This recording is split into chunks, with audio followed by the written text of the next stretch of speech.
Good afternoon, everyone, and thank you for joining us for this media briefing. My name is Lisa Lord. We will be addressed by Prime Minister, the Honorable Mia Amor Mottley. Also present are the Honorable Dale Marshall, the Attorney General and Minister of Legal Affairs, as well as the Minister of Health and Wellness, Lieutenant Colonel Jeffrey Bostic. We will begin with Minister Bostic, who will give an update on the current COVID-19 situation. Thank you very much. Good evening, everyone. I am indeed happy to report that our stats continue to trend downwards as they have been for the past few weeks, and this is indeed a good sign. We would have recorded 7 new positive cases out of 453 tests that were done overnight at the Best dos Santos Public Health Laboratory. Out of those 7 new cases are all female, and we also continue with our community program, our random testing program, which we've been doing over several communities over the past several days, and this is continuing.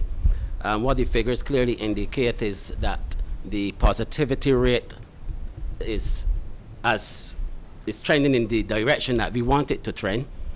Definitely below 5 for at least the last 4 weeks or so, and within the last several days it has been trending at 2%, and in some cases we've even been below 2%. So we're doing quite well in that regard.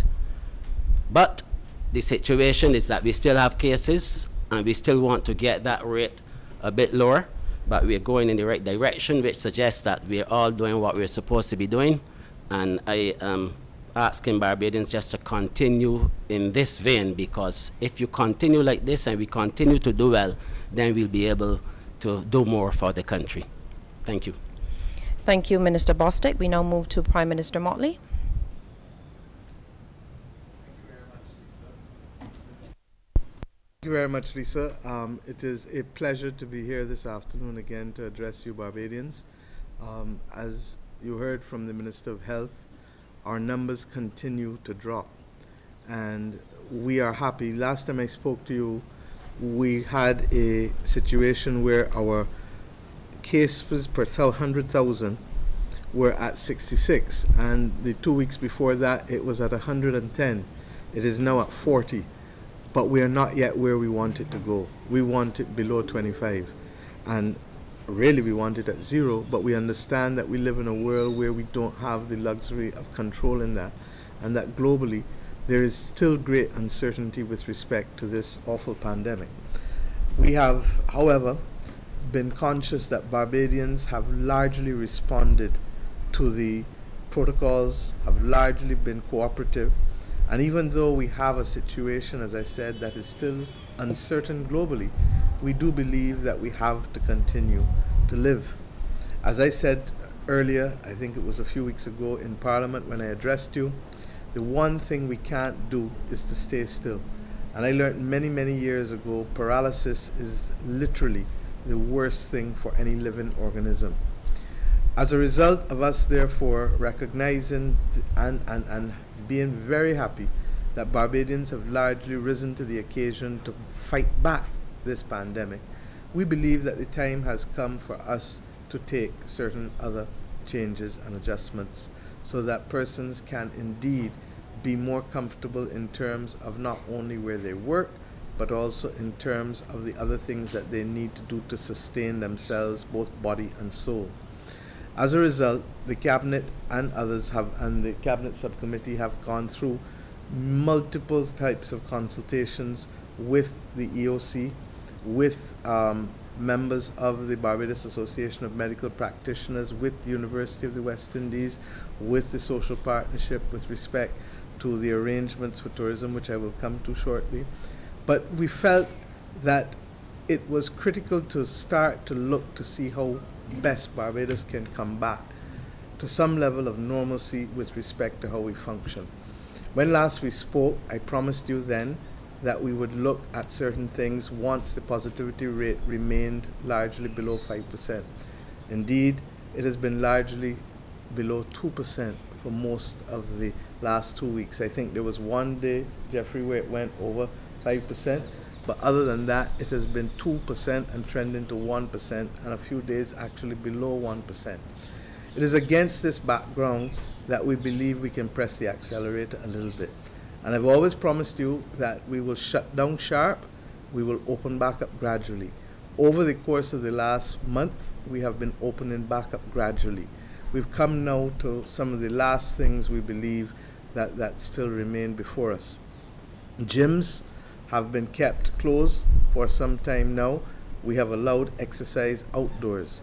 The public health officials and others are of the belief that we can reopen gyms, but strict protocols must remain in place. These new directives will take effect from the 11th of April to the 26th of April, and as I said, we will continue to review. I should tell you that in addition to gyms, we are also now taking the decision for beaches and parks to be open from 5 in the morning to 7 p.m.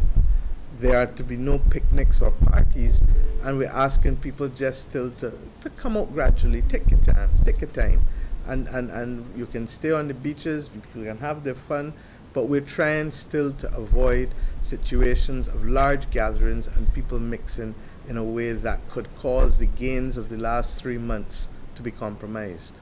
Small pleasure craft, therefore, will also be allowed to operate at 50% of the capacity, but there will be no return at this point in time to the larger party boats, party cruises, as I think they're called, AG.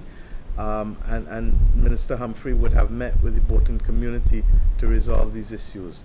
Water sports operators will be allowed to participate, and I want to say a special thank you to them, because even when we met 2 weeks ago at the Lloyd Erskine Sandiford Center, as we reviewed in one of the many meetings to review the tourism protocols, they quite understood why we couldn't move at that stage, and that they therefore have been very patient, and I thank them for their patience.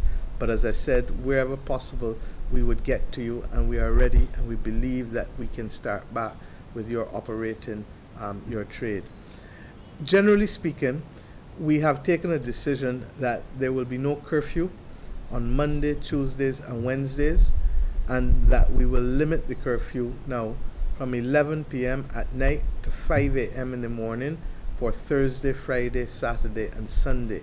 The Chief Medical Officer is firm in his view that there must continue to be an attempt to keep numbers reduced as we move about the country, because we are not out of the woods. As a result, he has asked that we still keep retail and supermarkets closed on Sundays, but with restaurants operated, being allowed to operate. Bars will be allowed to open back, but they will operate at a cap of 50% of capacity, and equally no parties in bars. Cinemas, theaters, nightclubs, and discotheques will remain closed. And of course, we are not allowing karaoke or bus crawls or excursions at this stage. Fast food restaurants will be permitted to have patrons in the restaurant, but as we all know, physical distancing, mask wearing, hand sanitizing, and the recording of the data on the patrons entering the establishment must be adhered to, as well as all other relevant protocols. We are removing the restriction or the cap of 75 persons for church services, but we are still requiring the social distance of 6 feet, largely because it is critical that we ensure that persons remain safe as they praise their Lord. Mask wearing will continue at all times, as happens everywhere else, and the churches were already doing an excellent job, in fact, in recording and adhering to the protocols before. We recognize that if we adhere to the ratio of the 6 foot distancing, that we will be in a position to have in larger churches more than the 75 persons, and therefore they should be allowed so to do. With respect to funeral services, a maximum of 100 persons may now attend funeral services where the protocols permit. If the church in which the service is being held obviously can't hold 100 persons, then you can't have 100 persons. But if it can, then that is the number to which we can go. And Minister Walcott has been very clear on making strong representation on behalf of the religious community with respect to this as a result of his conversations. A maximum of 100 persons also may attend wedding ceremonies where the protocols equally once again permit. There can be no partying, but we will permit wedding dinners or lunches, in other words, meals to celebrate the fact that the persons have come together in marriage, and we will hope that that will suffice, and we ask you to leave the dancing and the partying for another time, because we all know that we want to make sure that everybody who has come to your wedding will be there to see you on your first and second and third anniversary. So to that extent, we ask you please to cooperate with respect to that. In the next 2 weeks, we will start discussions with the Barbados Turf Club, with the Barbados Olympic Association and the National Sports Council and all of the other sporting organizations to see how we can return to a level of normalcy for contact sports. It may well be that we start with a framework that allows training and games, but without spectators at this point in time. But honestly, there's just simply not enough days or hours for us to have done all that we've done while still having the requisite consultations with the sporting organizations. And we therefore hope that the Ministry of Health, Jeffrey, will start, not hope, we know that the Ministry of Health will start those conversations with them at the beginning of next week. So my friends, and if you recall, on an earlier occasion, we had already approved the non-contact sports with the exception of table tennis and squash. And at this point in time, they will be held back until the conclusion of the discussions with those bodies that operate and control those sports as well. My friends, as I said, we live in uncertain times, and if you doubted it, a week ago when I was talking to you, we did not know that Soufriere in St. Vincent would be literally under and creating real pressure and at risk of erupting and leading therefore to the evacuation of thousands of persons in St. Vincent and the Grenadines. I've spoken to Prime Minister Gonzalez already. He knows the support of Barbados and the Barbadian people, and our prayers are there with them.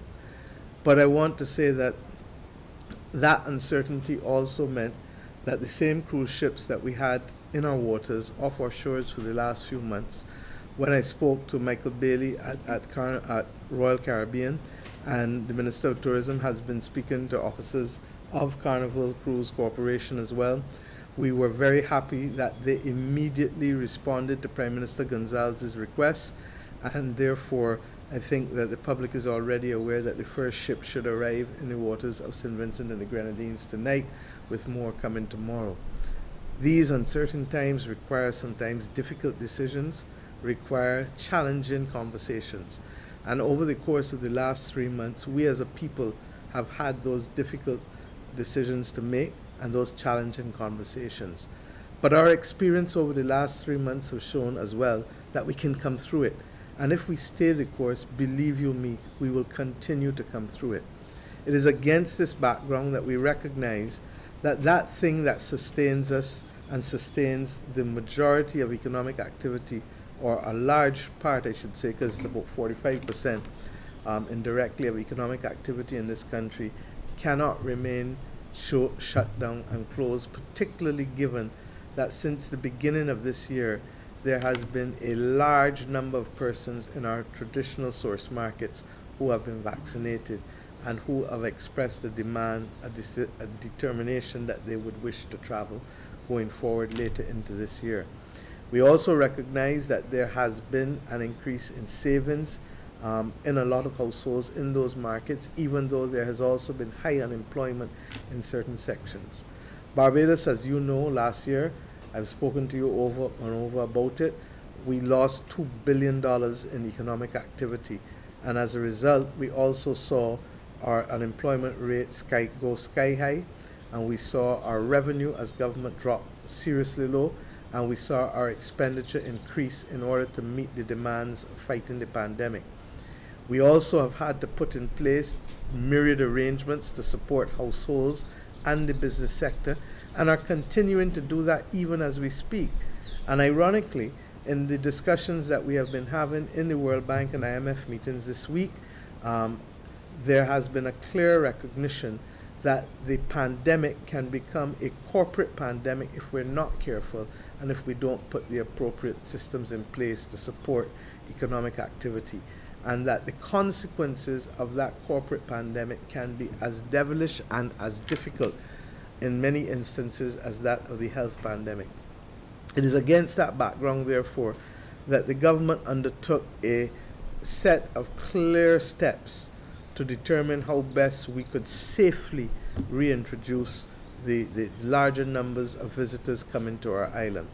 We started with the process of the Cabinet Subcommittee chaired by Minister Walcott meeting with the EOC and meeting with the Barbados Association of Medical Practitioners. They then went, after that meeting, to include in the second meeting the Barbados Tourism Marketing Inc. and the University of the West Indies, who were able to put clarity on the projections and the numbers and what we can control and contain and manage and what we can't. Thirdly, we then went to include discussions.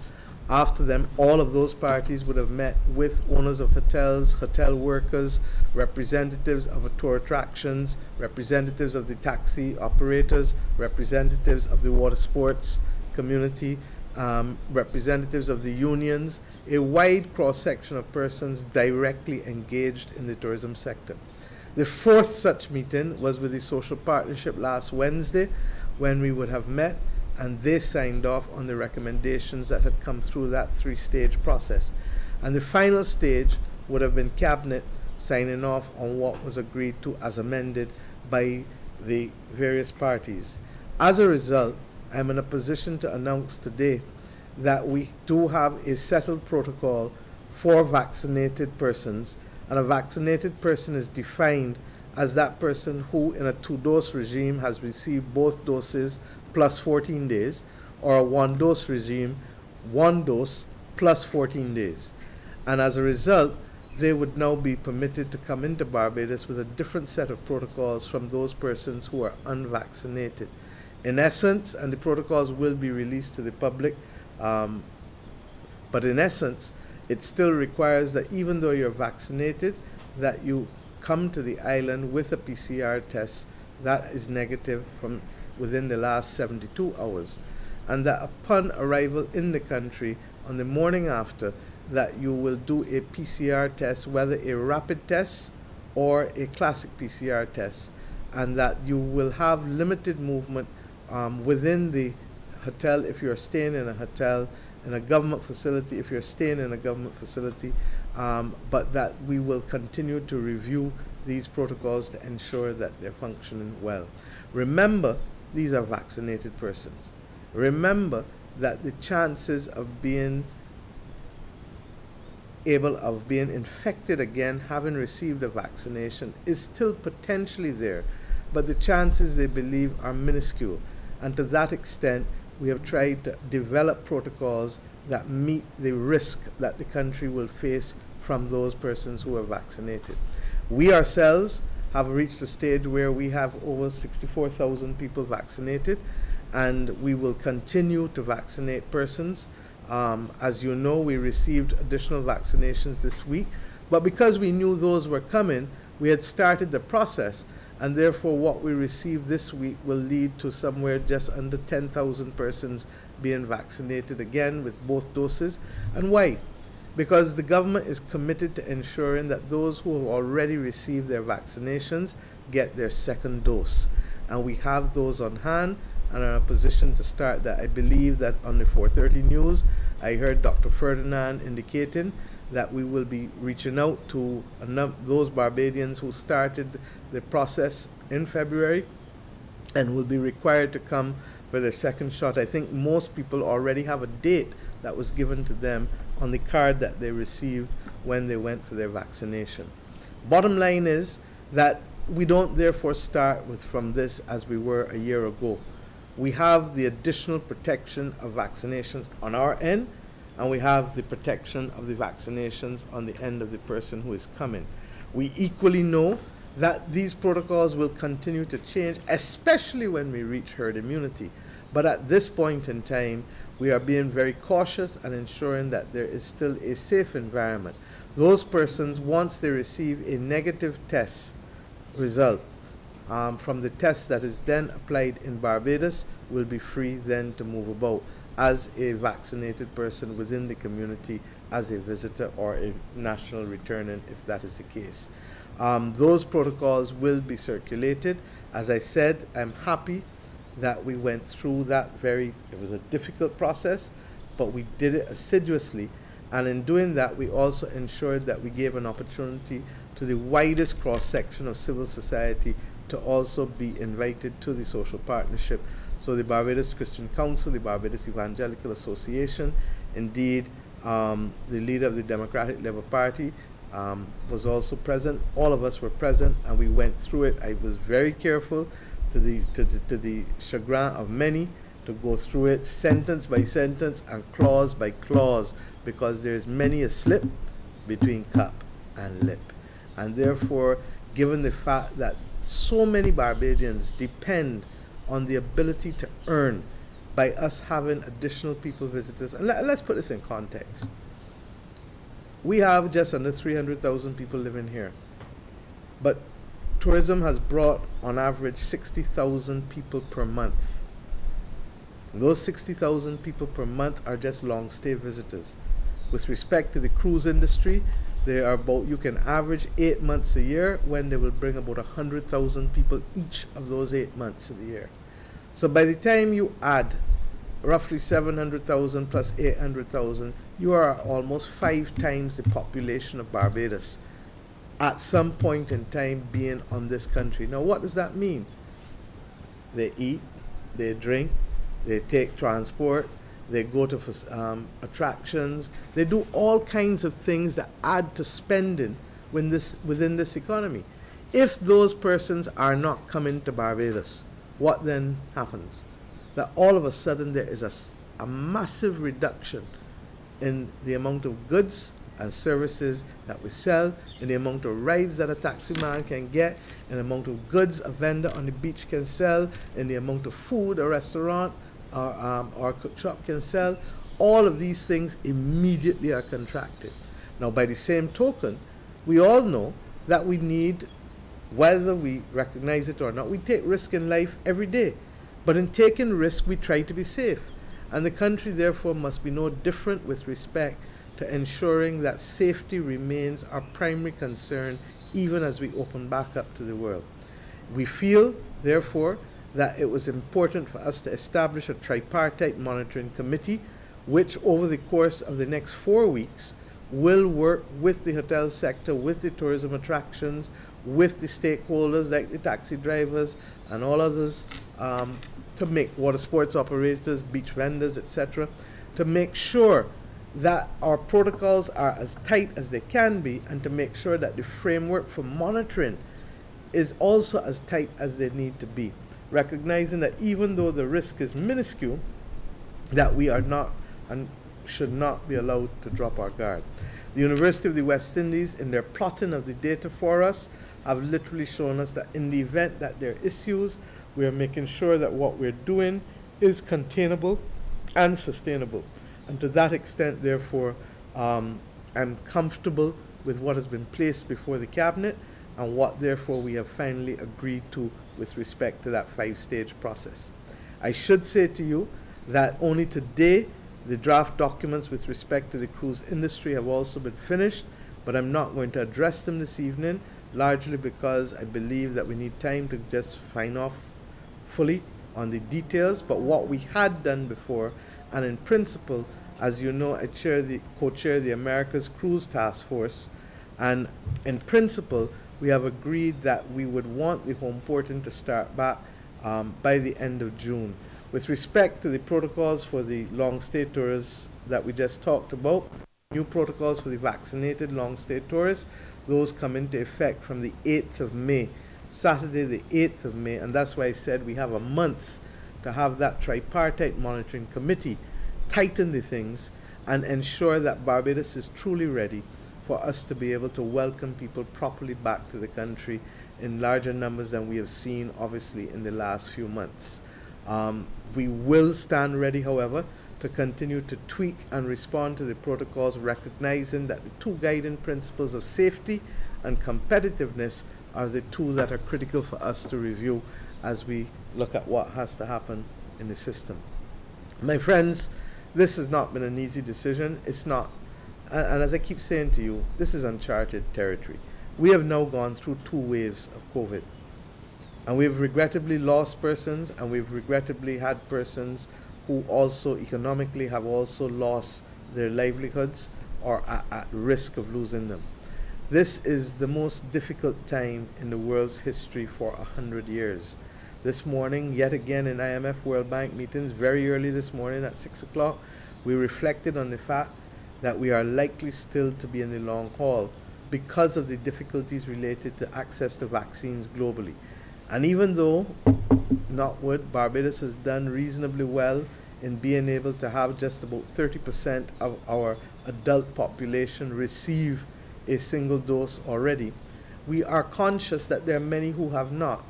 And therefore, there is really truth in the simple statement that until everyone has access to vaccines, everyone elsewhere is at risk. And that is largely because of the variants and the mutations that take place.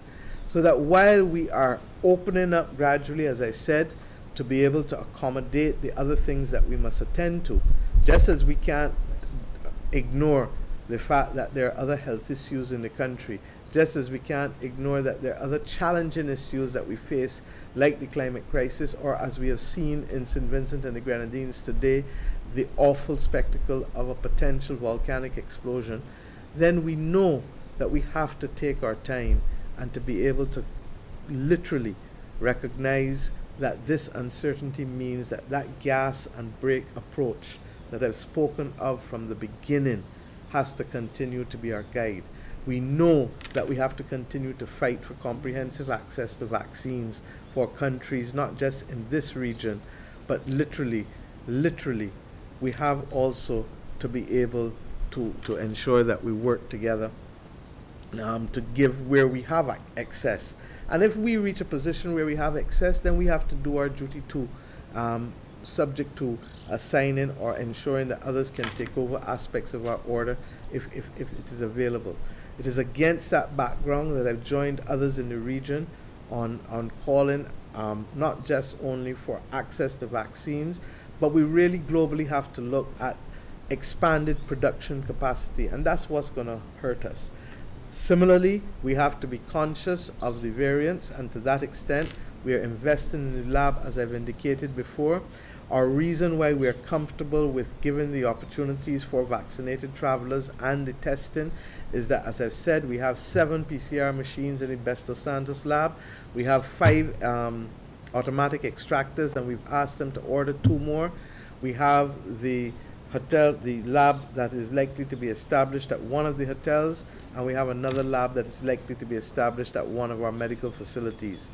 We also have in our possession 104,000 rapid PCR tests, and therefore we feel that we are comfortable and ready to be able to handle what we need to handle. Might I remind you that had we not taken the decisions last February with respect to the construction of Harrison's Point, we would be in a difficult position today given all that has transpired over the course of the last few months. And the wisdom of that decision, quite frankly, is one of the strengths of our management of this entire process. I ask you to recognize that this process is going to require the cooperation of all Barbadians. We can do this together, and we can get back to a situation where our farmers can sell more of what they're producing because there are more people on island needing to eat. We can get back to a situation where our taxi men can start to move around again and be able to earn such that they can pay their bills and take care of their families with dignity. Similarly with our water sports operators and our beach vendors.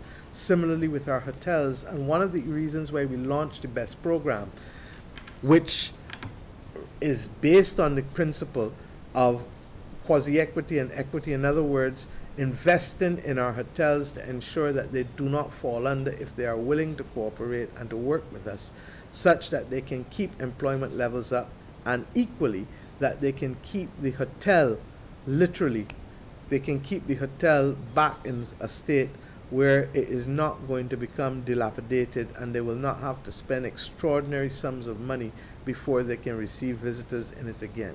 This is a complex process. We've never had a situation where all of our hotels literally had to be shut because of an absence of persons coming. We've been lucky that some of them have been able to get some business. Regrettably, it is as a result of quarantine and isolation, but they have been able to get some business going forward.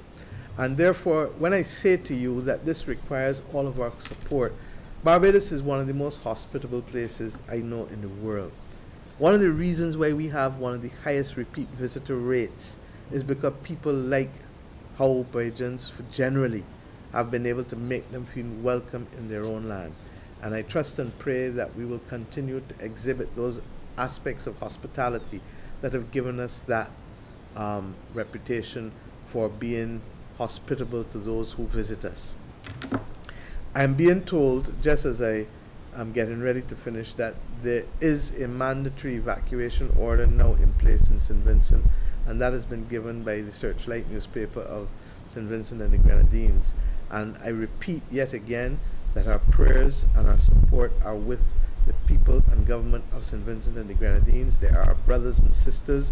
Indeed, many of you who live here are related to persons there, and therefore we hope and pray that there is no loss of life and that the loss of property is minimalist.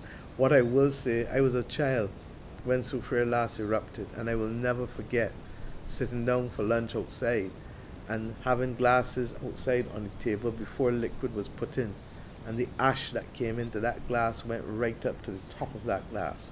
There are some of us too young to remember the potential fallout of a volcanic eruption in St. Vincent, not just on the people of St. Vincent and the Grenadines, but on our own people here. There are other aspects of cooperation that we'll put in place, and SEDIMA and RSS, as you know, are already in pole position to assist the people there. We are supportive of both efforts, but separately the government and people of Barbados will do what we have to do. And I'll ask the people of Barbados to recognize, and this is a straight talk, when we came to you earlier this year, or last year rather, and spoke to you about how we needed to treat with compassion persons, and particularly those who were on the cruise ships as workers who could not get back to their homes because nobody was letting them through their countries, we Bajans took a decision to facilitate, and over 21,000 people were able to go back to their families as a result of that decision. It is that kind of decision that has laid the kind of framework for us to have the kind of humanitarian cooperation and easy access that we have today now, that allows those same ships and persons to be able to come to the rescue of our brothers and sisters in the road. And this is a lesson for our younger people in particular, that in life the greatest gift, believe you me, is generosity of spirit. I have never seen generosity of spirit repaid with ingratitude. It may be initially the extent to which somebody may want to play that ball at you, but if you let it wait long enough, believe you me, you will get your just reward as a result of being decent and adhering to the values that we know make all the difference in the world in which we live. At this point, therefore, my friends, I'm sure that you will say that I wore this scarf today because I was coming with a little brighter news than usual. And if you say so, it is true. And I felt I had a little pep in my step, therefore, because it has been the most difficult thing to come here and to be able to hold a country together with the kinds of constraints and curfews and all of the other things that have made life difficult over the last 3 months. Jeffrey Bostic can tell you that. It's not easy. But we are satisfied that it has worked. And therefore, when there are still one or two more things that remain outside of your reach, or if there is still a limited curfew for now, or if we have to come back and restrict movement on a bank holiday, please understand that this is not because we want to punish anybody or to hurt anybody, but we know that there is merit and that there is a reward to be had by us being able to reduce our level of mixing, our level of movement, to ensure that we adhere to the protocols, the very basic protocols of mask wearing, hand washing, sanitizing, and then, of course, the physical distance protocols. We know that there is a benefit to vaccinations. And while we have not made vaccinating anybody mandatory in this country, believe you me, the world has seen, what, almost 100 million people across countries vaccinated for the year so far. And we have seen where those persons have been vaccinated, the benefits for the most part of the vaccination.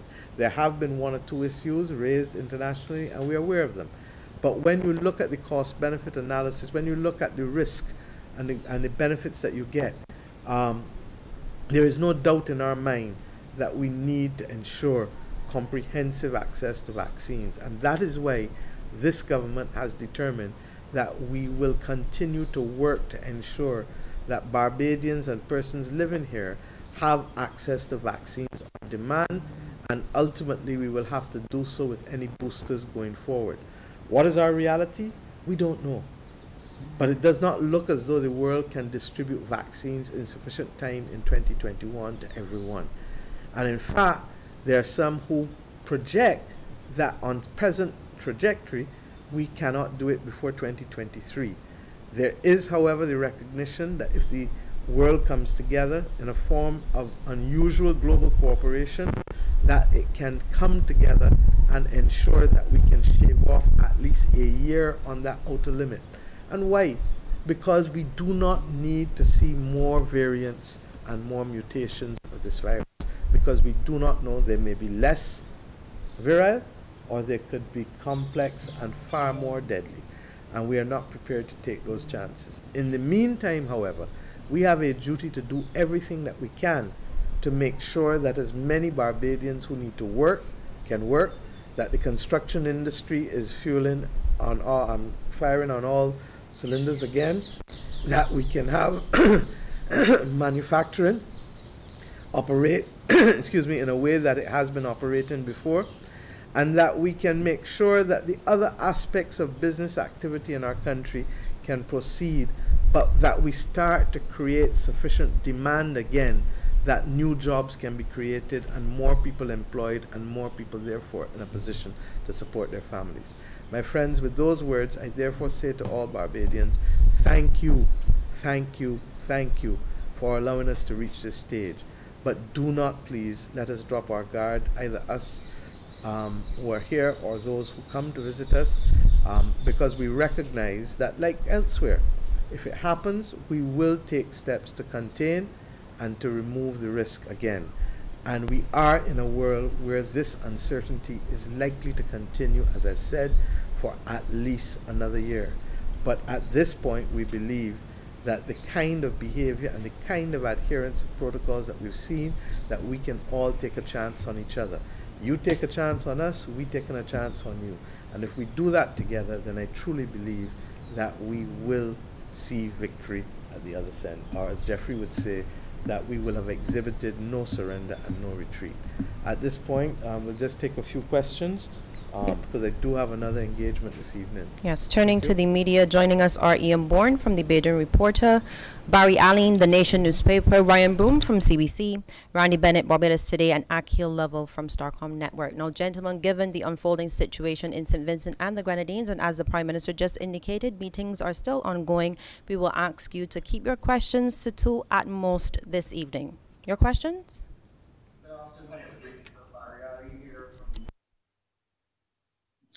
My first question is a two-pronged one. Can you tell us if the government of Barbados has at its disposal any software technology that can determine the veracity of vaccination credentials when they're produced at the Grand Islands International Airport, to make them sure that these people have in fact been vaccinated in their respective jurisdictions? Yeah. What we have to do, Barry, at the moment, every country has its own credentials. And we are hoping that the WHO or other regional bodies will come up with one that is universally acceptable. But what we have to do, and that's one of the reasons why we're not opening up tomorrow or next week with these protocols, what we have to do is to ensure that we know what are the acceptable protocols from, or what is the standard, I should say, that has been used for vaccination from the particular countries that where persons visit us from. Secondly, we have to also continue to recognize that this is a moving thing, and as Minister of Health will tell you, that the discussions as to the type of proof that is necessary internationally has still to be completed. So this may change going forward, but for the moment, what is the US standard that is used, what is used in the UK, what is used elsewhere.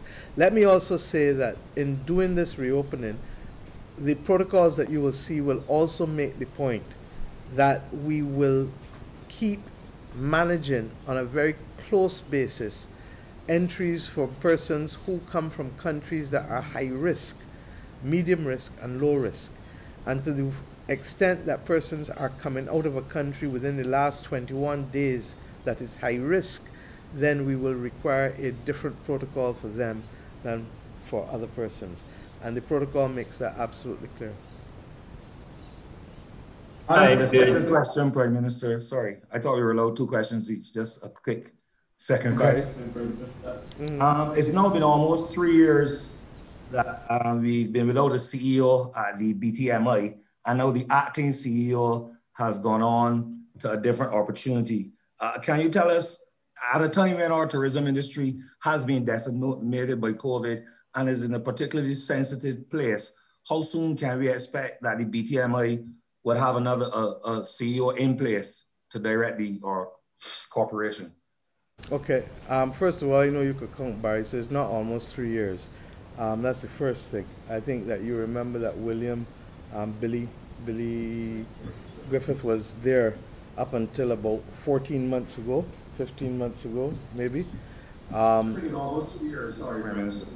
Well, but it certainly wasn't 3. But secondly, that position will be filled. Obviously, COVID literally put a pause on the search for a CEO over the course of 2020. We had conversations with persons, and it was felt generally that it made no sense proceeding because there was too much uncertainty globally, and anybody who is of any serious worth and credibility may not decide that they want to apply at this point in time.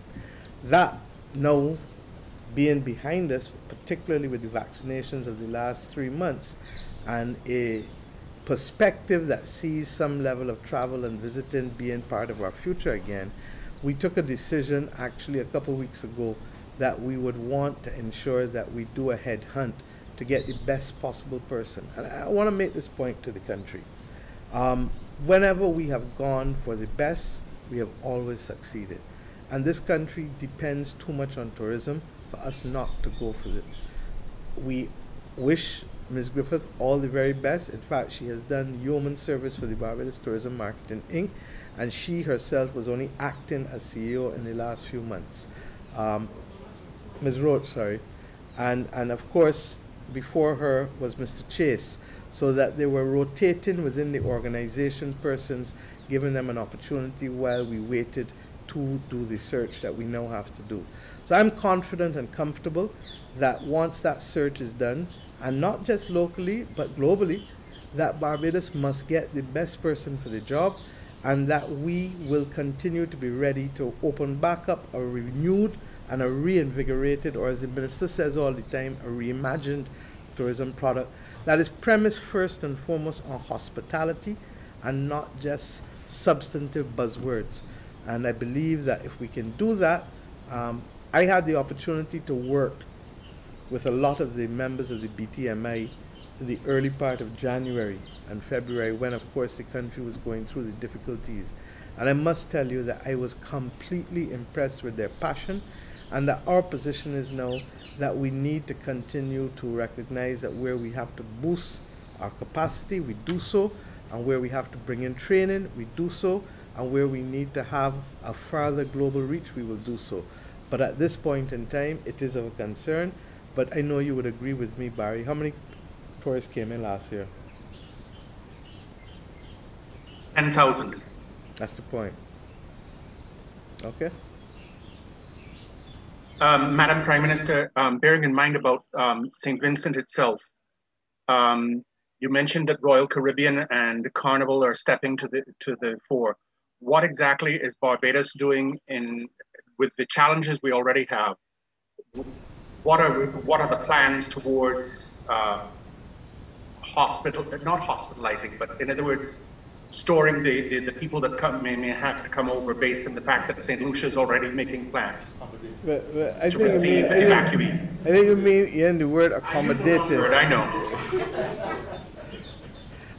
It's too early, Ian. Rest assured that Barbados will remain engaged. I think that you've seen that where difficult times occur, we are not the kind of people to run from a difficult situation. We stand up and we are counted. At this stage, it is still too early to assess. As you know, the mere fact that we've already been cooperating with them and helping them procure the ships and helping them put other arrangements in place and working with our regional institutions. And it's at times like this that we really recognize the value of regional institutions like SEDIMA, like the RSS with the pandemic, like CARFA.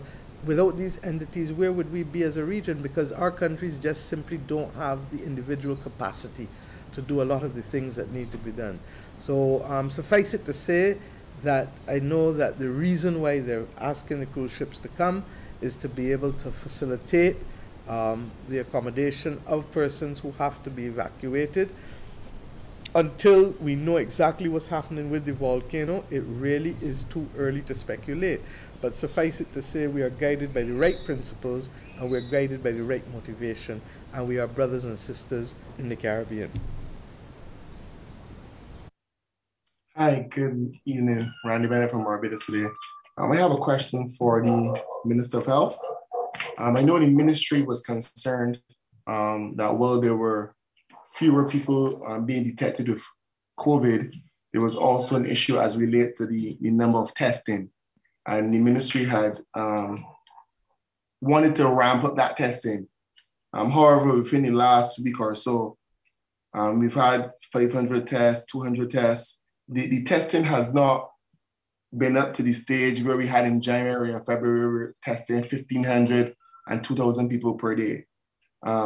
What does the ministry plan to do to get the testing up to that level? And would it be safe to say that at this point in time, although the positivity rate has decreased, could that still be as a result of fewer tests being conducted? Thank you for your question. Let me say that, on the contrary, the evidence suggests strongly that if we were able to get more people tested, maybe 1,000 each day, that the positivity rate, in fact, is likely to be lower. And I say that because the tests that we've been doing for the last several weeks initially really had to do with contact tracing. So we were actually testing people who we knew could have been positive. So the positivity rate within that context would obviously have been higher. We did start, and we continue with our community program, and we've been traversing several communities on island and doing some random testing. But I can say to you that the results for the most part have been negative, which in a sense is a good sign. And I mean random testing in several communities, several parishes, so that we have been trying to encourage people to come forward to be tested. And actually the media can help us in this regard by trying to sensitize Barbadians about the need for testing. And even if there are some of your colleagues who would like to come to be tested, we will certainly facilitate that. But what has been constant, even though the numbers have been up and down, sometimes a bit lower, I would agree. We've been able sometimes to get them up to 600, 700. But what has been constant is the positivity rate. And that continues, and for several weeks, I mean for like over 30 days, the positivity rate has been below 5%. So I think all of the figures there clearly indicate that we are doing the right things, but of course we would welcome some more people who would volunteer to be tested, and we are ready to do so. Colonel Bostic, I was just wondering how successful is government towards getting a local contact tracing app that could be publicly used? We have... You want me to repeat the question again? No, Okay. I'm with you. I'm with you. We have some local apps that we've been utilizing, but to be honest with you, even with apps and with technology, and they do help, but it cannot replace having people on the ground to do the contact tracing, and that is something that we do very well. We've been doing very well, and that is what we're doing at this point in time. But we have technology along with the persons on the ground to be able to help us to do it, and I think that we have the right mix at this point in time. Minister Bostic, from CDC. Based on what the Prime Minister said, it looks as though we're going to have a higher capacity for testing if we are successful in getting a lot more tourists to come using the new vaccine approach that we were planning to use. But one of the problems that we had in December were actually related to results. Is that side of things being taken care of? Because even if you have all of those tests being done, then the results, if we have a large influx of visitors, which we would probably like, do we have that capacity to generate those results in a fast enough time for people? The answer is yes. Obviously, we would have said over the last several months that there were some challenges with reagents and so forth. And we also had some challenges in terms of being able to get the results out. We've put a lot of things in place. We've changed a lot of things that we've been doing, and we are satisfied that we are on the right track. But I will tell you this, and I issued this to my team only last week, that from next week, and especially now that the numbers are down, we are going to be preparing for anything else that may come later on. And so we are going through every single step, every single process within our operations to make sure that we are on top of things even before anything else comes our way that may come our way. And this is the one way of giving the assurance to the team and to the country that we are ready. Minister, twice this week we've had a situation where the positive test, the new infections were all females. Have you received any information from public health officials where they've extrapolated this information? Why are we seeing an inordinate number of females testing positive for COVID-19 way more than males? No, my answer is no. I have not received anything from public health in that regard. But to be honest with you, it really does not matter to me. As long as we have positive cases, then that is the issue, whether they're male or female. But there's nothing, no magic to it. That is just the way it is at this particular point in time. And there's no answer for that. Anything really on the bracelets, tracking bracelets lately? Are those still in use right now? And are you going to look to ramp those up again in terms of bringing in more, looking ahead again to that, to possibly getting more tourists in the island? Yes, they're very much in use, and they've been working quite well, to be honest with you. We have a team, a dedicated team who check on persons with the bracelets, and if there are any issues at all, we have a response team, and the team has been responding. But we've not had any incident that would suggest any malice or anything of the sort, and we are quite happy so far with the way they are working. The ramping up, we actually had placed a large order, but we could not get everything at once, so they've been coming in batches. So yes, the answer is that we're going to get to where we want to get. And unfortunately, given the fact that the Prime Minister does have another meeting to attend. I know I promised 2 questions each, but we do have to end at this time. Let me thank Prime Minister, the Honorable Mia Amor Mottley, for joining us, as well as the Minister of Health and Wellness, Lieutenant Colonel the Honorable Jeffrey Bostic, as well as the Attorney General and the Minister of Legal Affairs, the Honorable Dale Marshall, members of the media, and you for joining us. Good evening.